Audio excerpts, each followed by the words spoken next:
Do you not have a responsibility as a politician to take some of the heat out of the race-based arguments in New Zealand, some of that divisiveness that we've seen in recent times, rather than, joking about blowing up the Ministry for Pacific Peoples, for example? Well, I think you have a responsibility as a journalist to see that as a joke about government waste rather than trying to turn it into a joke about ethnicity, which it wasn't. That's a misrepresentation of me. It makes the joke far more divisive than it needs to be, and I think you have a responsibility yourself there. There's many Māori, including me and several of ex-MPs and candidates, who actually agree with ACT's policies. So the idea that Māori all think the same and are on one side of this debate is patently untrue, and to suggest that they are, now that is divisive and inflammatory rhetoric.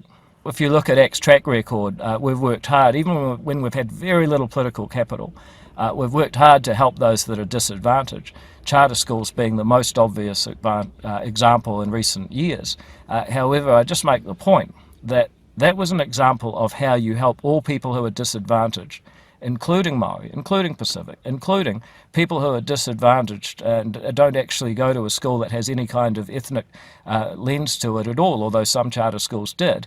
So I think you can actually help people with disadvantage without lazily and divisively profiling people into ethnic groups. And that's the difference. You think that in order to help disadvantaged Māori, you have to treat people as an ethnic group. We say we should help disadvantaged people by targeting disadvantage. What's important for ACT is that our first preference, change the government, strong preference, tight working relationship with the Nats, and then you say, okay, well, what are the other theoretical, mathematical possibilities?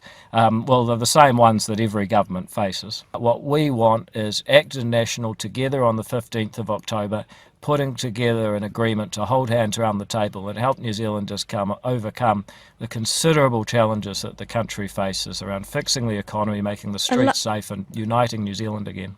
I think people should recognise that the relationship between two parties, I would hazard, is a bit like a marriage. You need to both keep your own identity and purpose while also making the whole relationship work, and that can involve compromise, in fact has to involve compromise on both sides. So I wouldn't be wary. I'd be wary of someone saying this is a bottom line. I'd be wary of someone saying I rule this out. The reality is that the relationship has to work, and the ultimate determinant is what's good policy. There'll be a more powerful force, which is called accounting. I think New Zealand has some real serious problems with government waste and with the economy, and I suspect that the plans that ACT's put forward are more realistic given the very strained circumstances after 6 of Grant Robertson's budgets have left the cupboard bare. If you give your party vote to ACT, you're voting for the policies of ending the waste, getting consequences for crime, ending division by race, and starting to focus on productivity so we can pay for an ageing population, so that we can deal with changing geopolitics and all the challenges this country faces.